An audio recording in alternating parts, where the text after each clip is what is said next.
How important is social status for you? Of course, we don't want to present ourselves sa tao na hindi naman kagalang-galang. Gusto naman natin na irespeto po tayo. So we've been doing this series on the book of Galatians, and we know na challenge po sa kanila yung social status. So if you remember, the gospel came sa region ng Galatia and churches were established there. At syempre, yung lugar na yon ay lugar po yun ng mga Gentiles. Ang mga migrants po doon yung mga Jews. But since na-realize po ng mga certain Jews na naging believers coming from Jerusalem, that these Gentiles were adopting their religion, kasi noong time na yun, hindi pa maliwanag sa kanila yung difference between Christianity and yung nakagisnan nilang, Second Temple Judaism.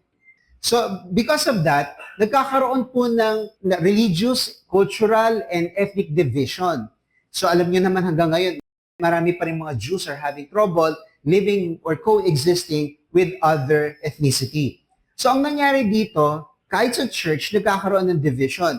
The visiting Judaizers from Jerusalem, again, they found out that certain Gentiles were beginning to accept Jesus as their Messiah, tried to revive the cultural and religious differences between the local Galatians and the migrant Jews, which the gospel destroyed.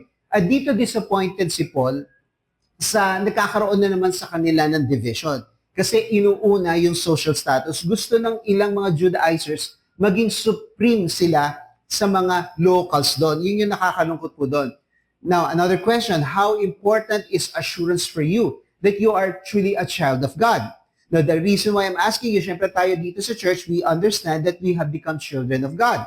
Kasi isa rin ito sa mga problems doon. It's not just about their ethnic and cultural differences, but also the Galatians were being persuaded to be circumcised. Mag-adapt din kayo doon sa religious namin by subscribing to the covenant of God with Abraham and to submit to the law of Moses, to be righteous and to become a child of God.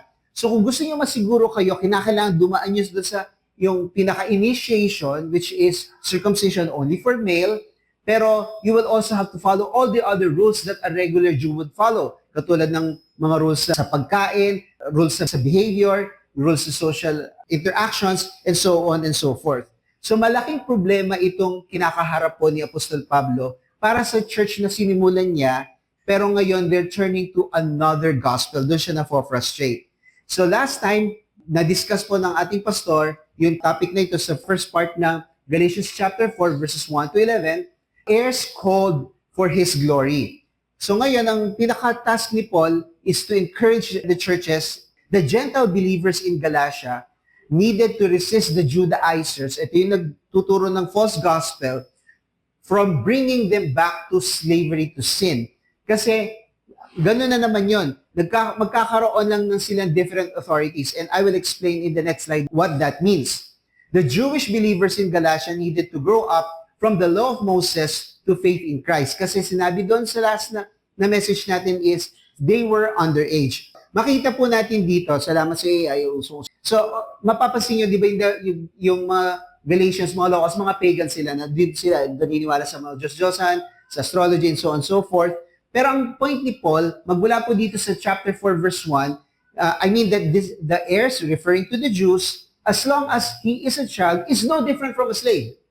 Though he is the owner of everything. So pantay lang pala, ang Jews and Gentiles, iba lang ang authority nila. At parehong enslaving yung authority. Ang nag-enslave na authority dito sa mga local Galatians are yung mga false gods, yung mga false religions. Chapter 4 verse 8. Formerly, when you did not know God, you were slaves to those who by nature are not gods. Hindi naman talaga mga totoong Diyos yan, mga yan. So, yung gospel ang nag-release sa kanila, nagbibigay ng freedom sa kanila. Sila dito used to be worshippers of false gods. Wala naman? Wala naman, ano? So, you maybe you used to worship some idols, mga ganun. Baka ganun na naging baka nyo. Okay? Pero dito sa mga Jews, parang it's so hard for them na tanggapin na we're also slaves, pero we're under the law. Pero sinasabi nga ni Paul dito, because you were underage, and you were slaves under the basics. Ito po yung verse natin. Sinasabi ni Paul, pareho lang kayo rin ng mga Gentiles. In what sense? So also, when we were underage, okay, wala pa tayo dun sa maturity, ang ginamit ni Paul na term doon ay slaves din. We were in slavery under the basic rules of the world. Siyempre, kapag ikaw ay bata pa, basics lang ang alam mo. Sa NIV kasi translate to elementary spiritual principles. Now, I disagree with that interpretation. It wasn't referring to any spiritual beings. Ito ay yung mga basics in life. Yung stoikia or the basic rules of the world. So, syempre, kapag ikaw ay bata pa, ang alam mo lang basics. Okay? Kahit naman pag-aralan po natin yung law of Moses, syempre may mga elements doon na unique for them. Pero marami din ang tinuturo doon kung tutusin, common sa humanity. Sabihin natin yung huwag kang papatay, common sa humanity yan. Huwag kang magnanakaw, common sa humanity. Kung tutusin, basics po yung mga yan. Pero hindi sila ang nagbibigay sa atin, yung law, ng power para mabuhay po tayo ng matuwid. Diba? Yun ang naging problema po doon. So as we summarize po yun, makita natin sa chapter 4 verse 6 na kayo ay ginawa ng mga children of the Father, pero now as you have come to faith in Christ, you are now under the law of Christ. Pero pagdating sa chapter 5 verse 18 na, ye are now led by the Spirit. That's how we live as believers. So ito yung encouragement natin from Galatians chapter 3 verse 26. So in Christ Jesus, you are all children of God through faith. Taas ang kamay ang mga child of God dito. Amen. If you belong to Christ, then you are Abraham's seed and heirs according to the promise. Di ba? Ang ganda-ganda ng mga promises ni Lord. Ang pinaramis ba sa atin ni Lord yung land sa Israel, doon sa Middle East? Yung ba promise sa atin ni Lord? Hindi po ba? It's greater than that. Alright? Yung new heaven and new earth, if we will summarize yung bigay sa atin. So ngayon, dito tayo tatapusin natin yung chapter 4. Ang title na message natin is, Until Christ is formed in you. Kinuha ko po ito sa mga verses na ating pag-uusapan. So sabi nga natin, nagkakawatak-watak na naman yung mga, nagkakaroon ng division, yung mga Jews and Gentiles, naniniwala sila sa false gospel na kinakailangan sumali sa law of Moses para ikaw talaga maging child of God. Ang task niya naman ay mabuo uli sila. Kaya, ang sabi, pinapakinakusap ko si AI, gawan mo ako ng body of Christ. Siyempre, si Jesus is the head, at yung people are the parts, the members of the church. Interesting, hindi po ba? And born free from the power of sin. So, bakit yan ang pinili ko? Kasi mamaya may encounter natin sa chapter 4, verse 19, My children, I am again under birth pains until Christ is formed in you. Christ is formed. Sabihin, collectively, kayo ay mukha na namang body of Christ. Yun yung pinupunto rito. So the churches in Galatia needed to look like the body of Christ again. Kasi nga, because of this false gospel, hindi na sila mukhang body of Christ. Okay, naintindihan po natin? And then later on sa chapter 4, verse 29, at that time, son born by the power of the Spirit. So, in-encourage niya na kayo ay children of God, which is, he has been reiterating mula pa lang sa chapter 3. So the locals of Galatia needed to be assured they were children of the promise too. Alright po ba yun? Kasi nga, dinidiscourage sila ng mga Judaizers. So what do I want us to remember sa araw na ito, sa message natin? Sabay-sabay natin basahin ito na to. No matter our language or culture, we all need to be born of the Spirit, have the Christ formed in us, and joined together as one family. So, pero this morning, 2 points lang po pag-uusapan natin. First is, reconcile and restart with the gospel. Bakit reconcile? Kung mapapansin niyo po, nung nagsimula po si Paul sa kanyang message sa Galatia, sa letter, makikita niyo kaagad in-express niya yung kanyang disappointment. Upset kaagad siya because they were quickly turning away from the gospel. So parang binuhos niya muna yung inis niya dun sa mga first 3 chapters. Ngayon, makikita natin sa chapter 4, he's toning down. Alright? But then he had to restart. Kaya nga until Christ is formed in you. Uulitin natin ngayon from the basics tayo ng Christianity. So basahin muna po natin yung lahat ng verses sa first section. Galatia, chapter 4, verse 12. Sabay-sabay ulit tayo. Nakikiusap ako sa inyo, mga kapatid. Gayahin ninyo ako, sapagkat ako na may gaya rin ninyo noon. Wala kayong ginawang masama sa akin. Alam naman ninyong kaya ako nakapangaral ng ebanghelyo sa inyo ay dahil nagkaroon ako ng karamdaman.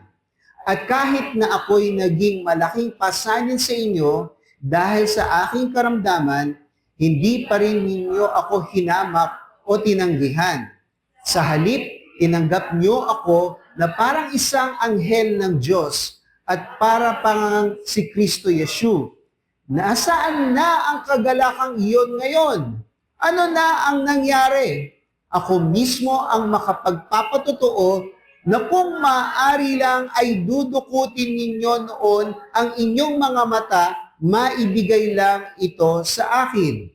Naging kaaway ba ninyo ako ngayon dahil sa pagsasabi ko sa inyo ng katotohanan? Masigasig ang mga taong iyan upang mahikayat kayo. Subalit, hindi mabuti ang kanilang layunin. Ang naisin nila ay ang ilayo kayo sa akin upang kayo'y sa kanila'y maging masigasig. Mabuti naman ang maging laging masigasig, basta para sa mabuting layunin. Gawin ninyo lagi ito at hindi lamang kapag kaharap nyo ako. Minamahal kong mga anak, para sa inyo'y muli akong dumaranas ng hirap gaya ng isang babaeng nanganganak hanggang mahubog sa inyo ang Kristo. Sana'y kasama ko kayo ngayon upang maiba ko ang tono ng aking pagsasalita. Labis akong nag-aalala para sa inyo. O, ayan, ano? Imagine niya na si Paul, kalalaki niyang tao, pero inihambing niya ang sarili niya sa isang babaeng nagbubuntis. Ay, nasabi niya sa verse 19, ano, para akong muling dumaranas ng hirap sa isang babaeng nanganganak. So parang yung nagsisimula siya sa pag-establish ng church, siyempre hindi madali. Hindi po ba? May mga struggles. So dahil kayo ay nag-turn away sa gospel na to, or almost, dahil dito sa mga Judaizers na to, magsisimula na naman tayo ngayon. Pero he was showing his willingness to go through that painful process again of restarting and explaining the gospel to them until Christ is formed in you. Until you look like truly the body of Christ. Yun ang tunay na pastor. Talagang ipapakita niya yung willingness niya mag-adjust. So, tignan natin yung unang part na yon. So, makikita niyo dito that Paul has changed his tone again. Ano? Again, he was aggressive in the first part of the gospel. Now, he is appealing to them. I beg you, brothers and sisters, become like me. Na parang sabihin natin na napakayabang naman doon. Pero what does that Paul mean? Okay? Has Paul changed his approach and tone here? Makikita natin, yes. Binasa nga na natin yung mga verse na yun. He is appealing to them na parang nanay. Kaya again, Happy Mother's Day. Kaya kahit ang mga pastor pala, nakakaintindi ng pagiging nanay. Kasi para daw nanganganak. Para kasing nagsisimula muli, di ba? Yun yung birth pains. Okay? Pero of course, we will never understand the pain that mothers go through, yung physical na yun. No? Can you tell a disciple to be like you? That's the challenge for us. Si Paul, sabihin natin, kasi because he was already a matured Christian and he has been following the Lord Jesus Christ, pero umabot siya sa ganung status niya, gayahin niyo ako. Pero isipin natin, in what sense ba, at what aspect was Paul asking them to imitate him, become like him? That's the interesting part. Ang makikita po natin dito is the Paul's ability to adjust to them. Instead of a leader na ipipilit niya na paghiwalayin na lang natin yung church, yung mga naniniwala sa totoong gospel dito kay sa akin, kayo gumawa ka na lang kayo ng panibagong church. O yung mga makano dyan, disiplinahin natin. Ganon agad. Mapagpasensya si Paul. Paul was willing to adjust. Paul was willing to understand people from where they are. Was there any relational issue between Paul and the church? Sabi niya, wala naman talaga tayong problema eh. Kaya sabi niya dito, you have done me no wrong. Walang personalan dito. So ibig sabihin, pwede tayo mag-start muli. Wala tayong samaan ng loob dito. Ang pinag-usapan natin dito, theology. Pero napakahalaga ng theology, yung gospel. Sinabi po ni Paul sa 1 Corinthians chapter 9, verse 19, for since I am free for all I can, I make myself a slave to all. I'm willing to serve you in order to gain even more people. To the Jews, I became like a Jew to gain the Jews. To those under the law, I became like one under the law, though I myself am not under the law, to gain those who are under the law. Paul was a very flexible person.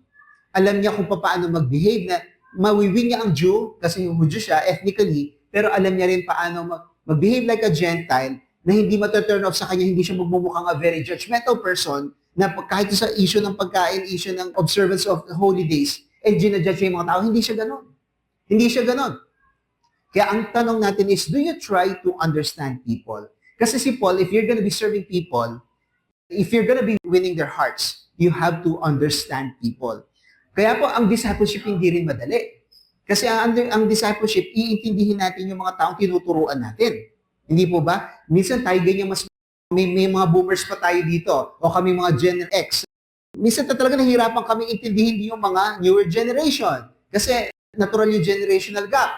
Pero kung hindi kami mag-a-adjust o hindi tayo mag-a-adjust mga kapatid sa kanila, hindi natin sila matuturuan ng maayos. Kasi hindi sila mako-convince. Or do you want people to understand you first?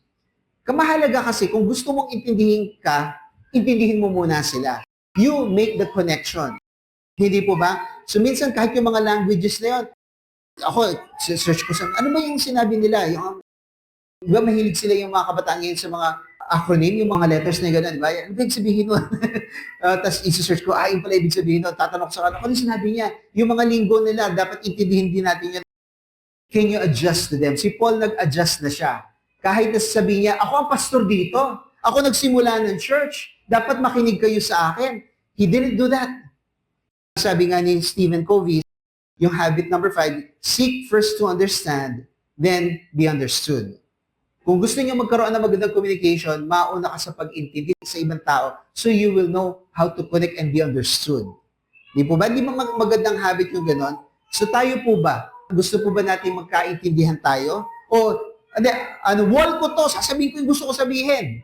Bahala kayo kung tatanggapin niyo to sinasabi ko, hindi. Basta magpo-post ako. Yung hindi na maingat, yung hindi naman tayo ganon. So napakahalaga mga kapatid na magiging understanding tayo. Sa verse 13, but you know that it was because of a physical illness that I first proclaimed the gospel to you. So merong karamdaman si Paul. Actually, binasa na natin kanina, it has something to do with his eyes. Okay? Perhaps it was only a temporary condition. Kasi syempre, wala namang sunulat sa salita ng Diyos na he went blind. Pero may problema siya sa kanyang paningin. Okay? Now, is it really difficult to serve when you're physically unwell? Sa totoo lang, mahirap. Hindi po ba? Tayo, very literary society tayo. Minsan di na natin tinatanda yung sasabihin natin kasi meron naman ako slides eh. Meron naman ako physical Bible, hindi na ako magsasaulo ng mga verses. Kasi kapag nakalimutan ko, bubuksan ko lang yung Bible app ko, makukuha ko na yung mga verses. Hindi ko na tinatandaan. Di ba? Yun yung disadvantage naman noon. So, marami tayong mga hindi na pinapractice na magandang habits dahil sa inconvenience natin. Pero if you want to serve effectively, kinakailangan mo rin dapat maging physically okay ka. Now, why did Paul continue to proclaim the gospel despite his bad condition? Kasi passion niya yun. May yung mga tao ay talagang kanyang abutin. Napag-usapan natin last time, yung Galatia is actually very near from where Paul was born. Okay? It's actually just proximate to him. Kaya nung nagsimula siya ng kanyang international ministry, from where he was in Tarsus and in Antioquia, ang pinuntahan niya kaagad Galatia kasi doon maraming tao. Okay? Yun yung malapit sa kanya at doon siya nakapagtayo kaagad ng mga ilang churches. So, sa kanyang mga travels, ang dami niyang nadanasan. Kinuwento niya sa 2 Corinthians chapter 5, sa chapter 11, na siya ay nahirapan, siya ay na-shipwreck, siya ay nakagat ng ahas. As in, ang dami niyang paghihirap. So, imagine it took a toll on his body just to do his job as a minister. So, kahit na masama yung pakiramdam niya, nag-preach pa rin siya ng gospel. Okay? Isn't it an irony that Paul proclaimed the good God while he was feeling bad? Kasi kung isipin nyo, if we're gonna be talking about God who can do miracles, pero ba't ikaw may sakit ka? Bakit hindi pag-pray mo, gumaling ka muna? Dapat ang ministro hindi nagkakasakit. Ganun ba yun? Ang Kristiyano dapat hindi nagkakasakit. Ganun ba yun? Pag ang Kristiyano nagkasakit, sinumpa ka ng Diyos. Ganun ba yun? Di ba tinuturo yan sa mga prosperity gospel, di ba? Hindi po ganun. Tignan nyo si Paul. Pero hindi naging hadlang yung kanyang sama ng pakiramdam. Pero ang sabi dito, sinubukan nila sila. And though my physical condition put you to test, you did not despise or reject me. Kaya mapapansin nyo dito, again, Paul is appealing to their previous relationship. Though he started upset sa chapter 1, now he's saying, meron kayong soft part in you na mahal niyo naman talaga ako eh. Gusto niyo naman talaga akong pakinggan eh. Noon, kahit na dumating ako na masama pakiramdam ko, tinanggap niyo ako, alam ko tatanggapin niyo ako ngayon. Naintindihan niyo po ba yan? What kind of people were the Galatians to Paul? They were nice. They were accepting. They were kind to Paul. And bakit naging ganun sila? Siguro because Paul learned to adjust to them. Nakuha niya yung kiliti nila. Siyempre, pinag-pray ni Paul na, Lord, pupunta ako sa mga cities in Galatia and I hope to be able to win souls and establish churches. But of course, it matters na siya din, he understood their language, he understood their needs. Hindi madali yung i-destroy niyo yung false religion nila. Pero nakinig sila kay Paul. At they turned away from idols, from astrology, from all these pagan practices. Hindi po ba? Kaya tuloy, kahit yung mga Galatians, they accepted him well. Were the Galatians judgmental of Paul? Kasi he came in weakness eh. Literally, physically weak. Binasa natin kanina. They accepted him. Hindi po ba? Pinanggit diyan ni Paul sa 1 Corinthians chapter 1 up to chapter 3. I came in weakness. Because it's not about me. It's about the power of God. So why did they treat Paul extraordinarily? Siyempre naman, ikaw pag nakakita ka ng taong nangangailangan ng tulong, gusto mo rin naman magpakita ng compassion, di ba? Kung tutusin mo, Paul was a stranger in Galatia. But God was working in the lives of Paul and of the Galatians. Kaya naging matagumpay siya na nakapag-establish ng church doon. Did they make an issue out of his physical infirmity? No. Pwede kaming maniwala sa Diyos kahit nasabihin natin itong ministro namin ay may karamdaman. Tama yung sinasabi niya eh. Nakaranas kami ng freedom from all this slavery sa mga pagan things namin, sa aming religion. So bakit namin tatanggihan si Paul? Nakaranas kami ng kalayaan. Hindi po ba? Kayo po ba malaya na kayo sa mga kasalanan? Malaya na po ba kayo sa mga pamahiin? Malaya na po ba kayo sa mga false beliefs? Hindi po ba? Napakahalaga nun. Verse 15. So makikita nyo ngayon, parang yung rhetoric niya, no? Where then is the sense of happiness now? Nasaan na? Nasaan na ang dating pag-ibig natin? Muling ibalik ang tamis ng pag-ibig. So sabi, for I testify about you that if it were possible, you would have pulled out your eyes and given it to me. Di ba? Ano kaya yun? Nagkaroon siya ng conjunctivitis? Hindi natin alam, ano? Pero parang kung tutusin, hirap na hirap si Paul doon. Pero they were willing to help him out. How much did Paul miss the affection of the Galatians for him? Tatanda natin when Paul wrote this letter to the Galatians, nasa ibang lugar na po siya. Nag-establish naman siya ng mga ibang churches. Pero na-alarm nga siya, gusto niyang bumalik sa Galatia kasi nga because of these false teachers. So sana niya, pag gusto ko bumalik doon, at pag nakita ko muli, maramdaman ko muli yung warmth, yung welcoming heart niyo para sa akin. Alam ko mabait naman kayo sa akin. Wala naman tayong naging issue na personal eh. Di ba? Ganun na sinasabi ni Paul dito. So, what did he remind them of? It reminded them of yung kanilang extraordinary love for him. And that is why he's asking for the same again. What kind of response was Paul asking them? Extraordinary again? Yes. Pag sinabi na extraordinary, yun nga, if you could pull out your eyes and give them to me, you would have. Di ba? So gusto sana ngayon kino-convince ko kayo, bumalik kayo sa original gospel, alam na may confidence ako na pakikinggan nyo, kaso nga lang, nasaan na yung pag-ibig na yun? Where is the sense of happiness? So siguro parang ini-imagine ni Paul, pag nabasa ng mga Galatians itong letter to the Galatians, tatanggapin kaya nila itong letter o masasaktan sila or matutuwa sila na si Paul is writing them. Di ba? Pero sabi ni Paul, alam ko, pakikinggan nyo ako because you're super special to me and I'm super special to you. Di ba? Ang ganda na, no? Pero ano nangyari? Ito yung disappointing part. Okay? Binasa natin verse 15, babalikan kay verse 14, and then I'll jump to verse 16. Sabi kanina, instead you welcomed me as though I were an angel of God. Tingnan mo yung katabi mo, mukha ba siyang angel? May pakpak ba? As though I were Christ Himself. Pero pagdating sa verse 16, so then, have I become your enemy by telling you the truth?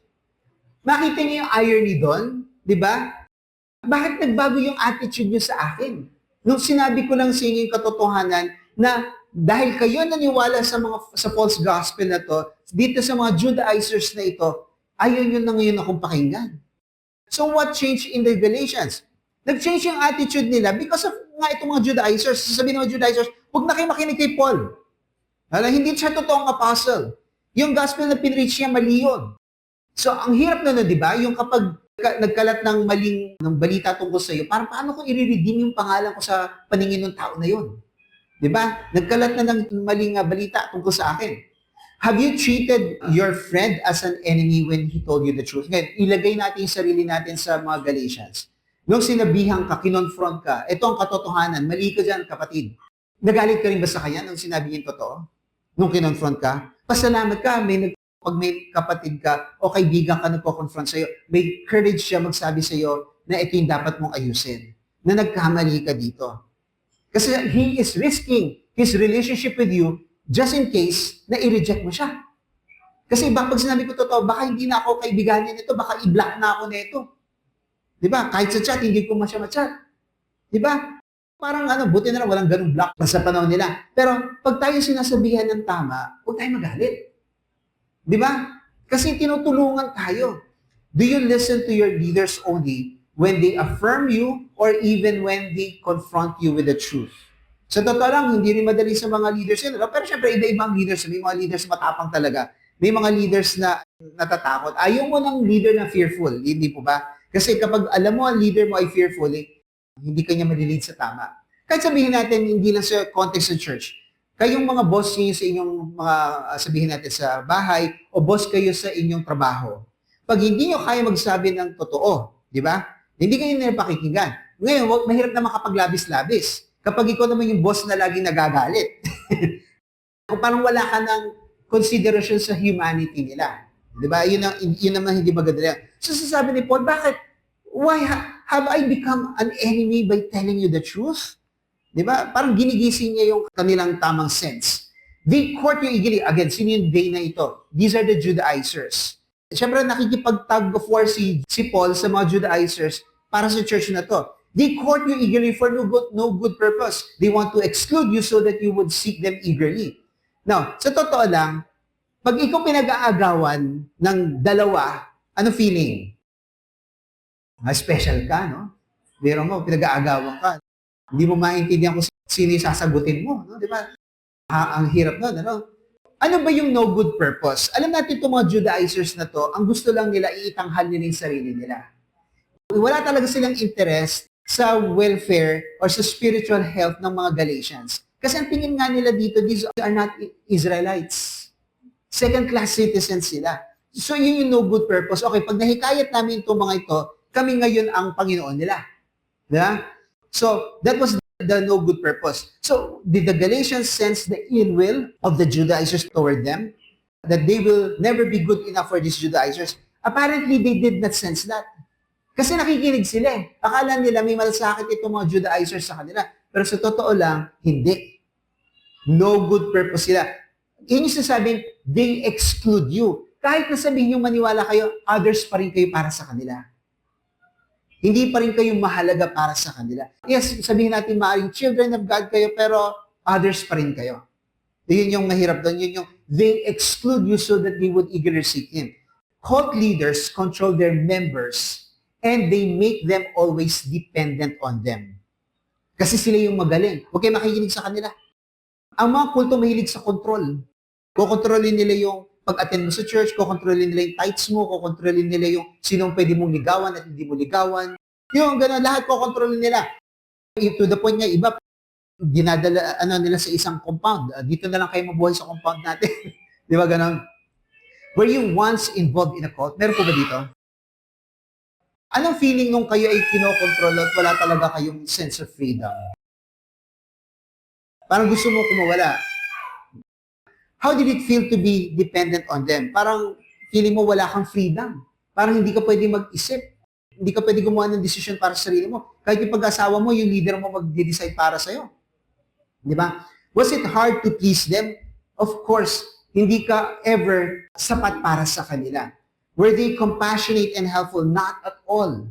Gusto nilang mag-dominate sa iyo, gusto nilang kontrolin ang buhay mo. Yun yung ang nagiging dependent ka sa kanila. They want to exclude you, that's the ill will, that's the no good purpose, so that you would seek them eagerly. Yun yung nakakalungkot sa sitwasyon.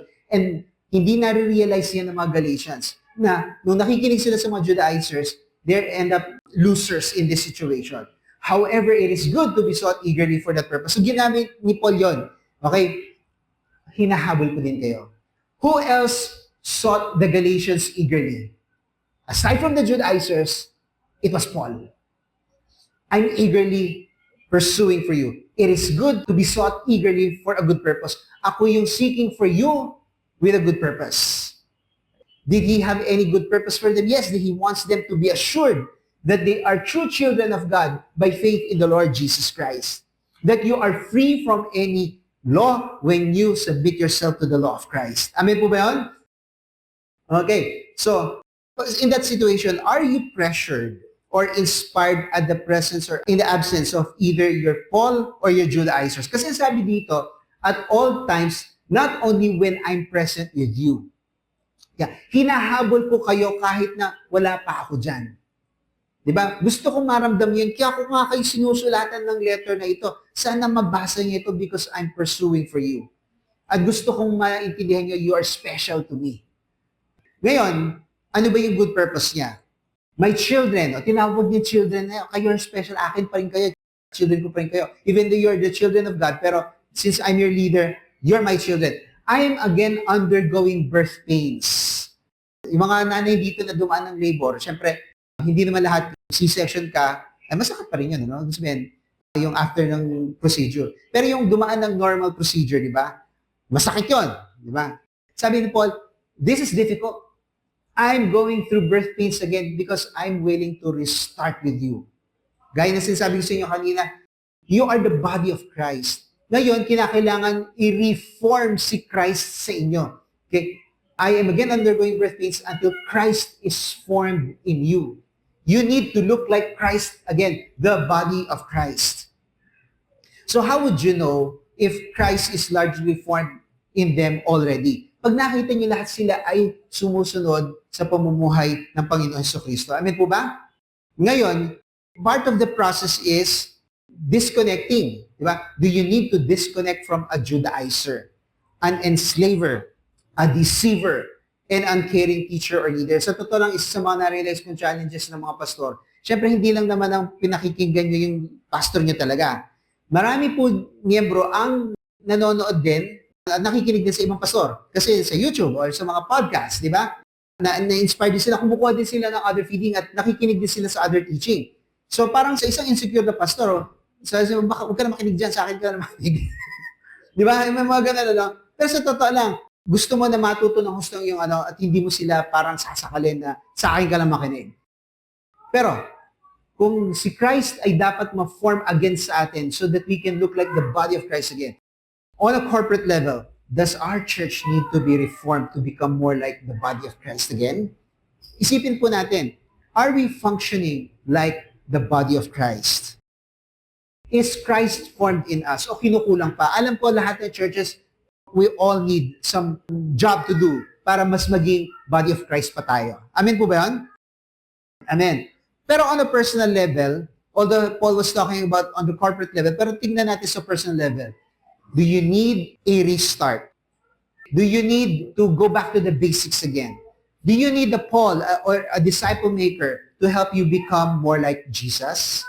And if you do, okay, kausapin nyo na si Pastor, merong magdi-disciple sa inyo dito. At kayo mga dating nagdi-disciple na, mag-disciple uli kayo, ang sarap ng nagdi-disciple ng tao. Hindi po ba? So, ito yung last verse no sa section nito. I wish I could be with you now and change my tone of voice because I'm perplexed about you. So, nandun na naman yung ni Paul na na-upset na naman siya. Di ba? Kasi sulat ito, hindi nyo nakikita yung tone ko. Hindi katulad ngayon, di ba? Naglalagay tayo ng emoji para maintindihan nila na natatawa ba tayo, sarcastic ba tayo, light-hearted ba tayo, o seryoso tayo. Di ba? Ganun ang ginagawa natin. Are you perplexed by long-time Christians who are easily swayed by false teachings? Concern ng mga pastor yan, na kayo ay nakakatanggap ng mga false teachings, baka hindi nyo sinasabi sa pastor nyo. Sabihin nyo kapag kayo ay naku-curious sa isang teaching, at tama ba yan? Tanong nyo sa pastor nyo. Ganun. Does your perplexity lead you to be harsher toward them? Kasi nga si Paul, gusto niya maging stricto kasi delikado itong pang-aagaw sa kanilang mga Judaizers. Or do you wish you could reach out to them with a kinder tone? Sa totoo lang, para sa isang leader, gusto niya i-approach kayo ng nice. Parang ganito po yan. You choose, sinasabi ni Paul sa mga Galatians. When I come there, do you want the hard approach or do you want the nicer approach? You decide right now. Bago ako pumunta dyan, mag-prepare na kayo. Do you want me to go there na galit pa rin? O maayos na kayo? Parang nasa sa inyo yun, di ba? So, ganun din tayo, no? Nasa atin din yung adjustment kung gusto natin magpaayos. Gusto natin magpatuwid. Amen po ba? So, yun yung first point natin, reconcile and restart with the gospel. Paul was seeking reconciliation with the churches in Galatia and he was willing to restart the gospel with them. Okay po ba yun? Ang ganda ng pastoral heart niya, no? Now, last section na po tayo dito sa letter B. Rejoice for your freedom and your spirit. So, Paul is turning the dial here. Basahin po muli natin yung mga verse na yun, verses 21 to 31. Ito yung last section ng ating study ngayon. All together. Sabihin ninyo sa akin, kayong nagnanais pailalim sa kautusan, hindi ba ninyo narinig ang sinasabi ng kautusan? Sapagkat nasusulat doon na si Abraham ay nagkaroon ng 2 anak na lalaki. Isa sa aliping babae at isa sa babaeng malaya. Ang anak niya sa alipin ay ipinanganak sa karaniwang paraan. Ngunit ang anak niya sa babaeng malaya ay isinilang bilang katuparan ng pangako ng Diyos. Ito'y isang paghahambing. Ang mga babaeng ito'y larawan ng 2 tipan. Ang isa ay ang tipan na nagmula sa bundok ng Sinai na nilalarawan ni Hagar na nagsilang ng mga anak para sa pagkaalipin. Ngayon, si Hagar ay kumakatawan sa bundok ng Sinai sa Arabia at larawan ng kasalukuyang Jerusalem na nasa pagkaalipin kasama ng kanyang mga mamamayan. Ngunit ang Jerusalem na nasa langit ay malaya at siya ang ating ina, sapagkat nasusulat, magalak ka o babaeng baog, ikaw na hindi magkaanak, umawit ka at humiyaw ka sa galak, ikaw na ang sakit sa panganganak ay hindi man lang dinanas, sapagkat ang mga babaeng pinabayaan ay higit na marami ang supling kaysa supling ng mga babaeng may asawang kapiling. At tulad ni Yitzhak, kayo mga kapatid ay mga anak ayon sa pangako.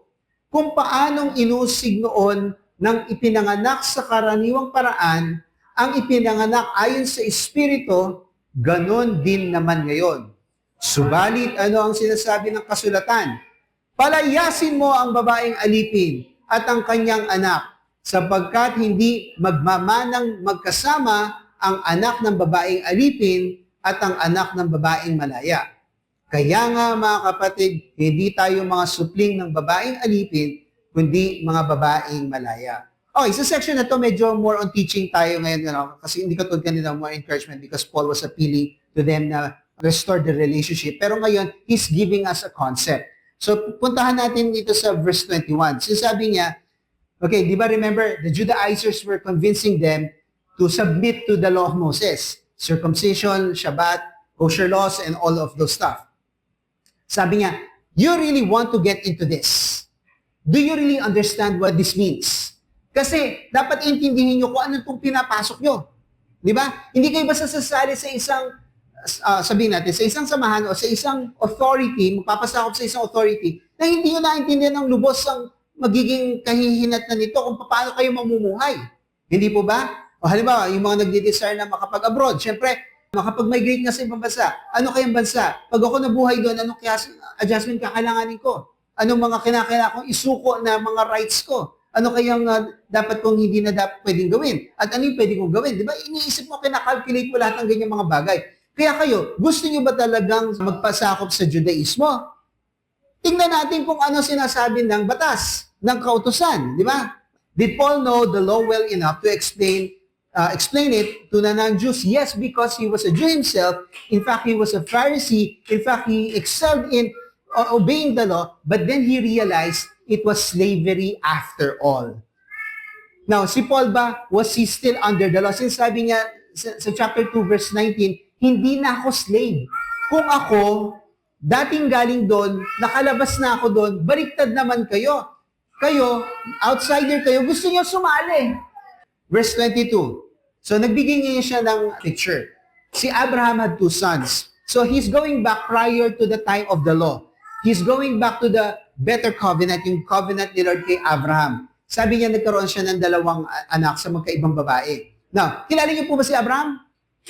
Siya ang ninuno ng nating lahat, pero ethnically hindi natin ninuno si Abraham kasi tayo mga Austronesians tayo, no?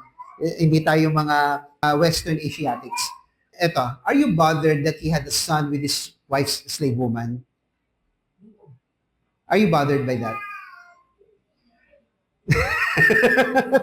Yan ba ang example na gusto nyo? Tatay ko, pero may dalawa siyang anak, may anak siya sa slave. Hindi niya pinakasalan si Hagar, hindi niya asawa yun. Isa lang asawa niya, si Sarah. Pero may anak siya doon. At natatanda niya kung bakit siya nagkaanak sa slave. Dahil din kay Sarah. Diba? At sino si Hagar? Ano yan, maid niya nung sila ay tumakbo sa Egypt. So si Hagar ay Egyptian woman. So ngayon yung anak nila, si Abraham, he's a Hebrew, si Ismael is half Egyptian. Dahil sa nanay, di ba?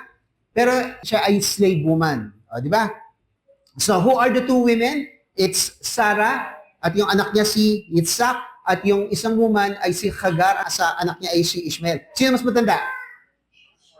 Si Ishmael. Okay? Ang sabi, but the son by the slave woman was born by a natural descent. So ngayon, pinapakita niya through regular means. Although, there's the next verse 24, sabi niya, this is an allegory, no? Okay. While the other, the son was born through the promise. Kasi God promised Abraham, you would have a son from your wife, your very own wife. Alright? Nakita natin dito yung comparison. Okay? I'll jump to verse 24 para maintindihan nyo. These things may be treated as an allegory. Sabihin, hindi literal.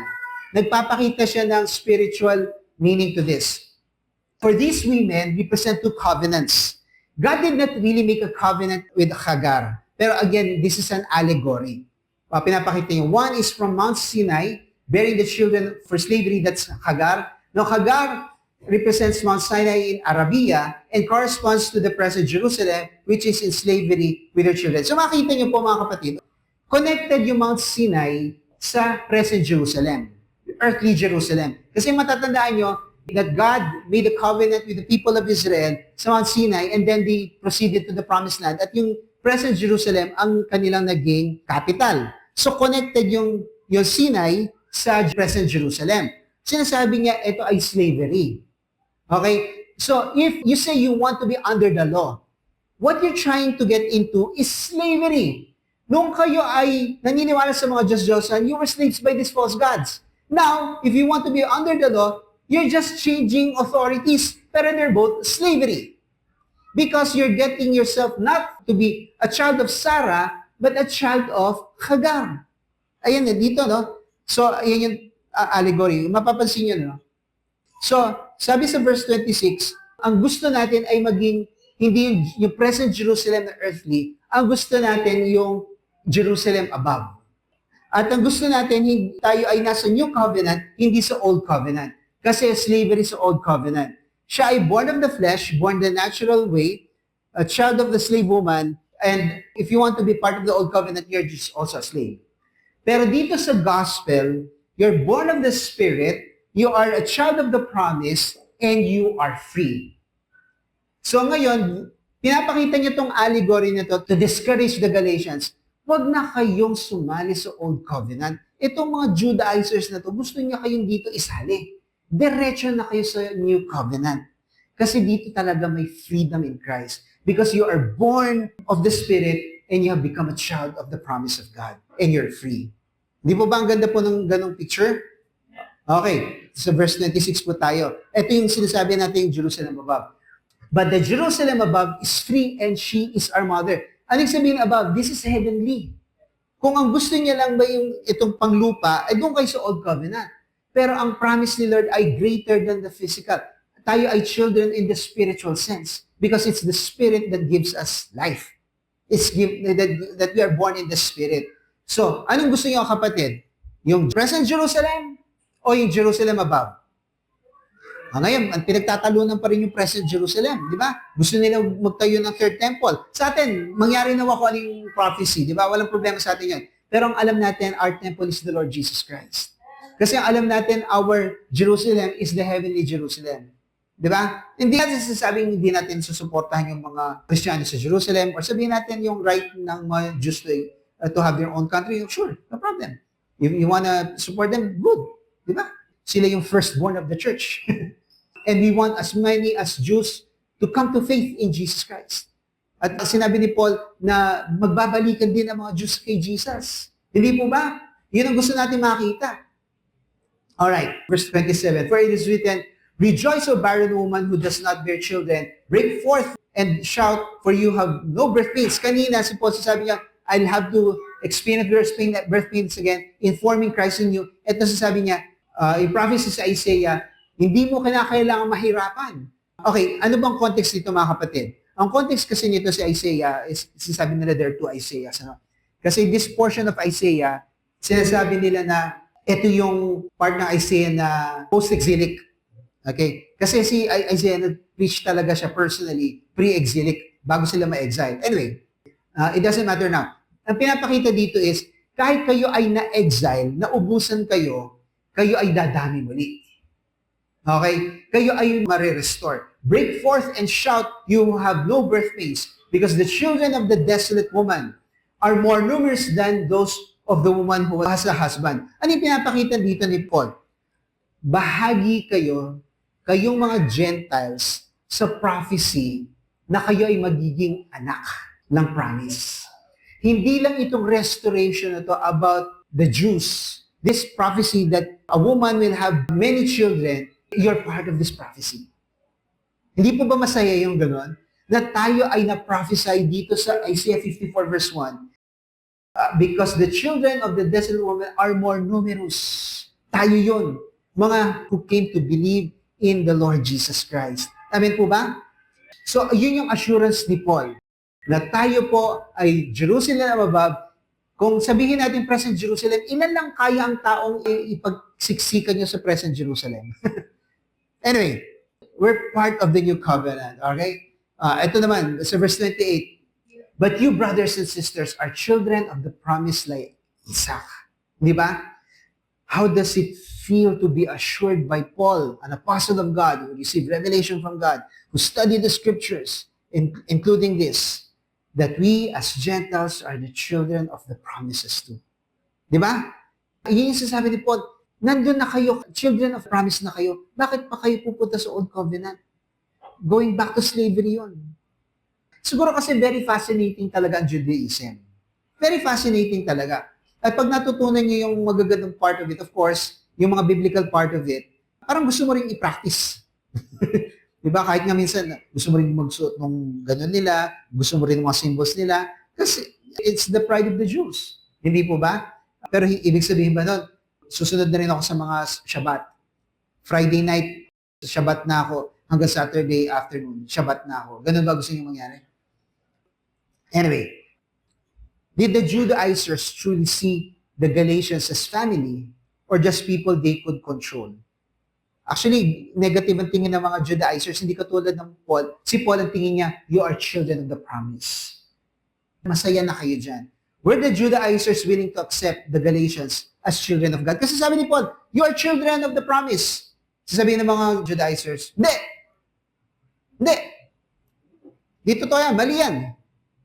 Siyempre, kukontrahin nila si Paul. If they don't follow the law, magdi-disagree yan. Pero sinasabi ni Paul, you are now children of the promise. Verse 29 na po tayo.